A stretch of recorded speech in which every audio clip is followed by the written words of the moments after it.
काहे कि जब बच्चे पढ़ने के लिए जाते भी थे तो वहाँ पर व्यवस्था भोजन की, क्योंकि मम्मी को जब परेशानी होती थी तो बच्चों को टिफिन दे देती थी, खाली बनाना भी नहीं पड़ता था। ऐसी योजना, जाओ वहीं पर सब निपट लेना। और जब बच्चे यहाँ से गए भी तो उन्हें चिंता किस चीज की है?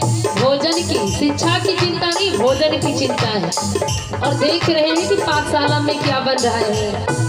उस वक्त खिचड़ी भद भद भद भद पाकई, लड़का ली है कटवारा झरकई, खिचड़ी भद भद भद भद पाकई।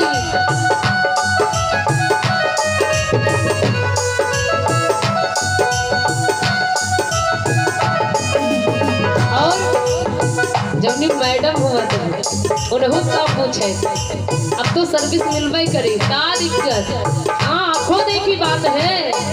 एक तो अब समस्या नेट वाली बीमारी है, सबसे ज्यादा परेशान करे।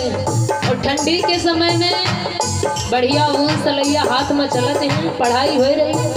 एक पंथ दुई दुई काज, कहे कि सरकार तो पैसा दे रहा, का टेंशन है। हाँ, प्राइवेट हो तो थोड़ी चिंता की निकाल दिए जाएंगे, लेकिन इतनी जल्दी चेकअप कहाँ होता सरकारी में। मैडम बढ़िया ऊन सलैया लिए और मैडम बीन रही है स्वेटर हुई स्कूल, पढ़ाई हुई गई।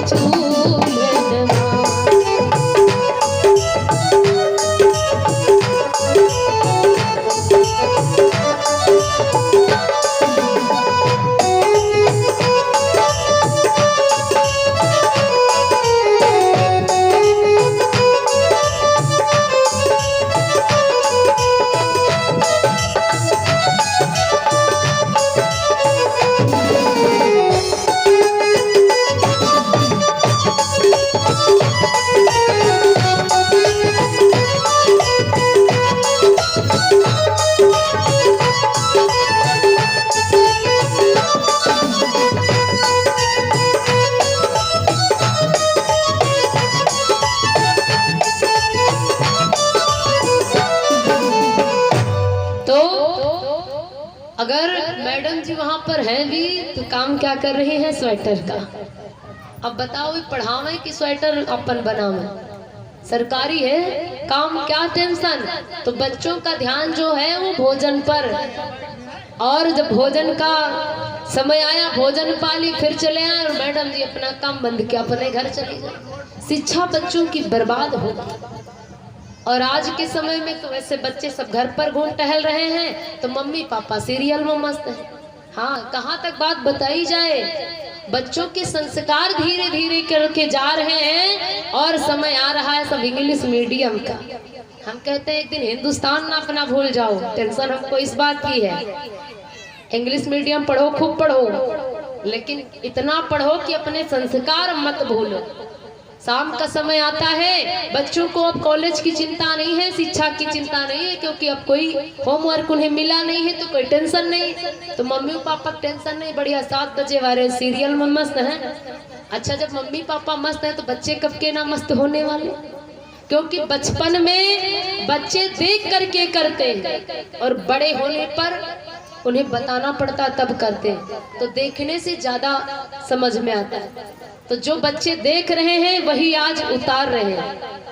कहे कि ये नेट वाली बीमारी जब तक सबका बनाए ना दे अपने बराबर, तब तक कोई छोड़ी ना। इसलिए अपनी शिक्षा पर ध्यान दो। अगर सुनना भी है, पहले के समय में दादा दादी कुछ कहानियां सुनाते थे, मम्मी पापा कुछ सत्य की चर्चा बताते थे, सतियों की कथा सुनाते थे, बेटियों को अनुसुईया, सती, सावित्री जैसी कथा होती थी, माताएं बताती थी अपनी बेटियों को, तो बेटियों के मन के अंदर बात बैठती थी। आज के समय में सीरियल की कथा बताई जा रही, बस वही नाटक हो रहे हैं ससुराल में।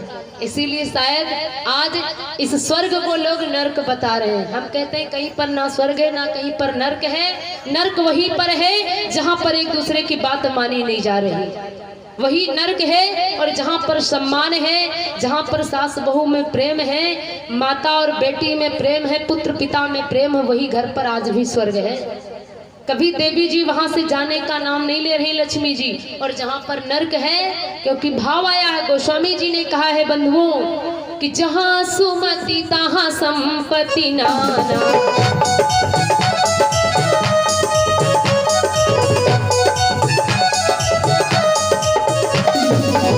जहाँ सुमति तहाँ संपत्ति नाना, जहाँ गोमति तहाँ विपत्ति निधाना।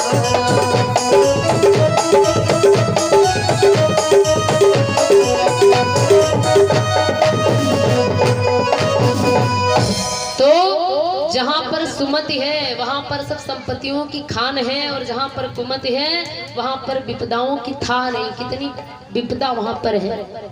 इसलिए एक दूसरे से प्रेम बना करके रखें, एक दूसरे की बातों को मान करके समझे, समझ करके सुलझे, फिर कोई निर्णय ले। अन्यथा ये गाड़ी बड़े नरक में फंस जाएगी, निकलने की रास्ता नहीं दिखेगी। क्योंकि जीवन का सार बड़ा ही अच्छा है और बड़ा ही बुरा है। जैसे भी आप इसको समझो वैसे ही ये आपके अनुसार चलेगा। तो बड़ी सुंदर कथा आती है सती मैया की, जो देवी वृंदा है, और ये लंका में जो कालनेम था, कालनेम की पुत्री है। भोले बाबा सुनाते हैं भगवती,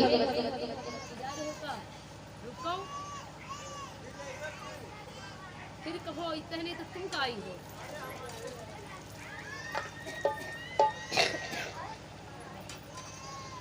तो हे भगवती, जो सती वृंदा, वैसे तो ये लंका के कालनेम की पुत्री है, लेकिन इसके अंदर बड़े गुण थे, बड़ा सतीत्व भाव था।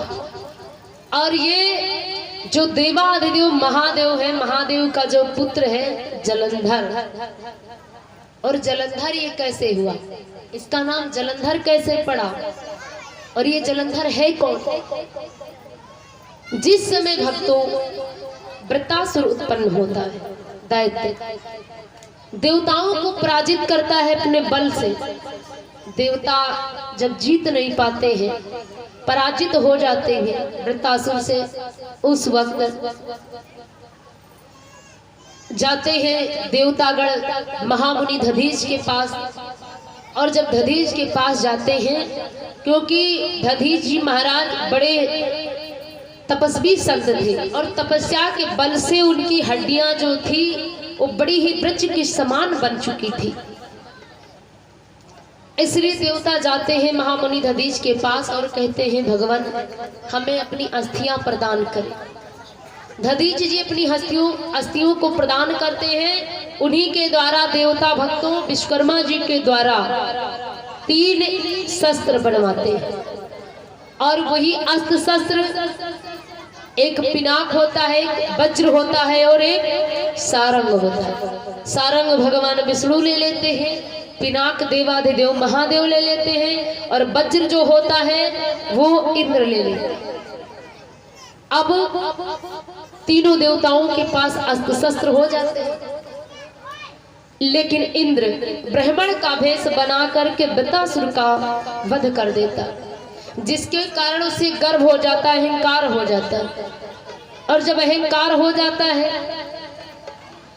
तो वो अपना अभिमान दिखाता है। भोले बाबा को ये बात सहन नहीं हुई, क्रोध उत्पन्न हो जाता है भोले बाबा के। देवताओं ने देखा कि भोलेनाथ क्रोधित हो गए, उनका क्रोध उठा करके समुद्र में डालते हैं, जिसके द्वारा पुत्र की उत्पत्ति हो जाती, जिसका नाम भक्तों पड़ता है जलंधर। जलने के समान, यानी क्रोध जलता है ना।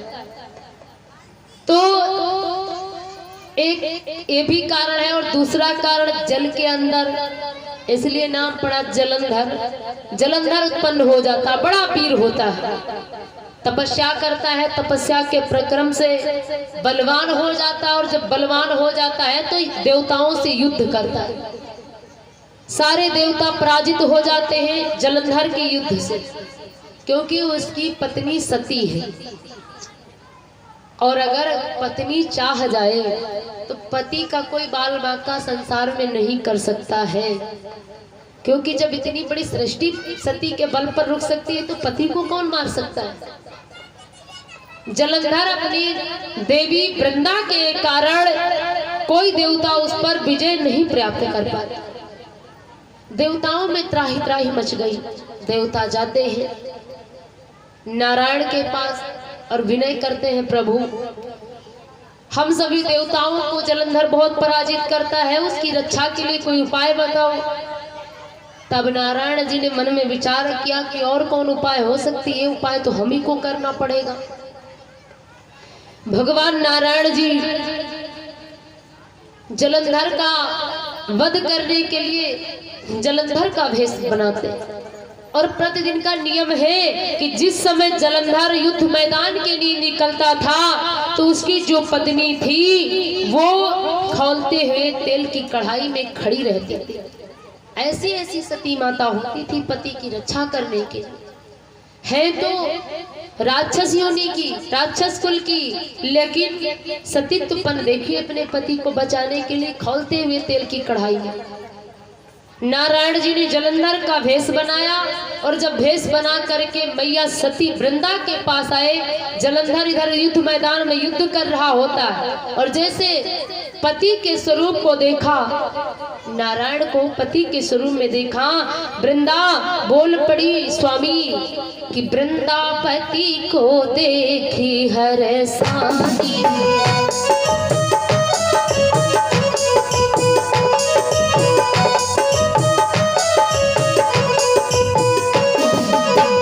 वृंदापति को देखी हर सानी, वृंदापति को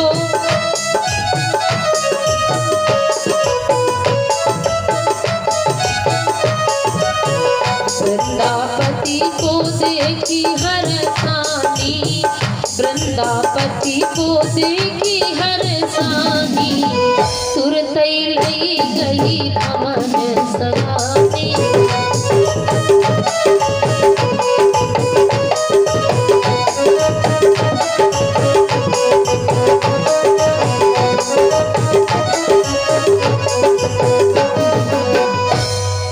जैसे वृंदा ने नारायण को पति रूप में देखा, प्रसन्न हो गई, स्वामी आप आ गए युद्ध मैदान से। नारायण जी बोले देवी मैं तो आ ही चुका हूँ। सती मैया ने अपने पति को पकड़ लिया और अपने भवन ले गई और जैसे सैया पर नारायण के साथ शयन किया, जैसे सतीत्वपन दूर हुआ, अब मैया क्रोधित हो गई और जैसे मैया का इधर सतीत्वपन दूर हुआ उधर जलंधर की मृत्यु हो गई भगवान शिव जी के द्वारा। जब मृत्यु हो गई तो इधर मैया सती जी बोल पड़ी कि तुम मेरे स्वामी नहीं हो, तुमने मेरे साथ में छल किया है, तुम कौन हो। मैया जब क्रोधित हो गई श्राप देने लगी भगवान को कि देव श्राप सब मंगीकारा,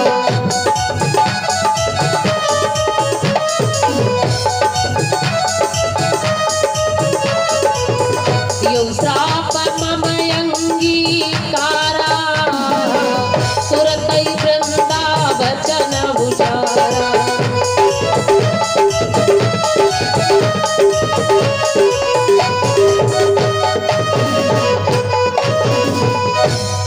सती मैया क्रोधित हो गई और बोल पड़ी स्वामी मैं अभी अभी तुमको श्राप दे दूंगी क्योंकि तुमने मेरे साथ में छल किया। भगवान कुछ ना बोले, भगवान चुपचाप खड़े हैं क्योंकि जब छल किया है तो फिर बोलेंगे क्या। सती क्रोधित होकर के श्राप देती जा रही है कि हे प्रभु कि हे हरि छले मुहा मई नर देहा,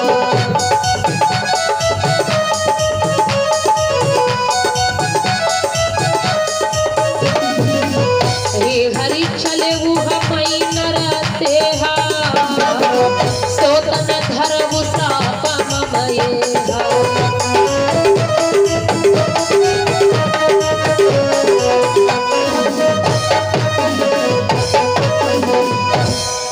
सती मैया बोल पड़ी प्रभु जिस प्रकार से तुमने मेरे साथ में छल किया है, मेरे पति का स्वरूप बना करके एक दिन तुम्हें ये तन धारण करना ही होगा। भगवान मैया के वचनों को सुनते जा रहे हैं और मुख से कुछ नहीं बोल रहे हैं। सती ने फिर क्रोधित होकर के, क्योंकि जब किसी को गुस्सा आती तो एक बात थोड़ी ना कहता, जब गुस्सा आती तो जो मुंह में आता सब कहते चला जाता। और ये सती की जिभ्या है। सती मैया बोल पड़ी, प्रभु तुमने मेरे साथ में छल किया है और तुमने एक नारी अबला पर अत्याचार किया, एक बार तुमने सोचा नहीं। इसलिए प्रभु हमारा श्राप है, तुम्हें मनुष्य रूप धारण करके तो आना ही होगा, लेकिन जिस प्रकार से एक नारी के साथ में छल वैसे ही तुम्हारी नारी के साथ छल होगा प्रभु। कि तुम मोहे छले मोर पति जाई, तुम मोहे छले मोर पति जाई, तब यही विधि नारी चुराई।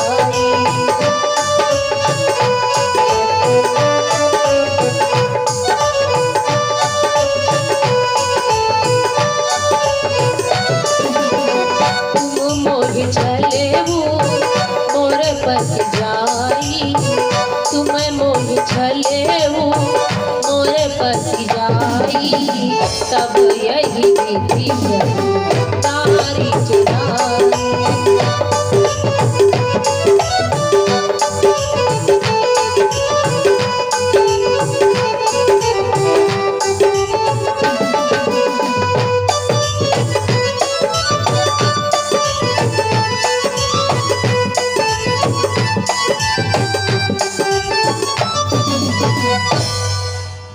बोल पड़ी वृंदा, हे प्रभु तुमने मेरे साथ में छल किया, इसी प्रकार से तुम्हारी भी पत्नी के साथ छल हो। भगवान कुछ बोल नहीं रहे, वृंदा श्राप देते जा रही है। वृंदा श्राप शीश धर लीना, ओ मुख प्रसन्न नहीं बदन मलिन। प्रभु मुस्कुराते जा रहे हैं और सती मैया के सारे श्राप अपने शीश पर धारण करते जा रहे हैं। और फिर वृंदा ने मन में विचार किया, जब संसार में पति नहीं है तो संसार में जीने से क्या नतीजा, क्योंकि एक नारी का सर्वोसर पति ही होता है। बताया भी गया है कि पति तन मन धन पति श्रृंगारा,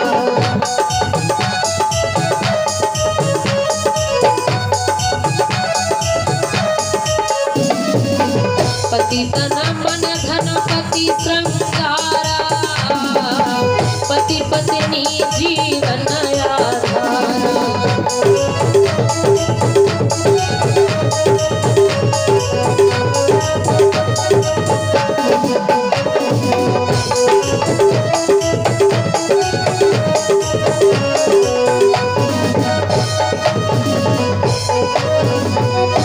अगर संसार में पति नहीं है तो फिर देवी के रहने से क्या नतीजा है।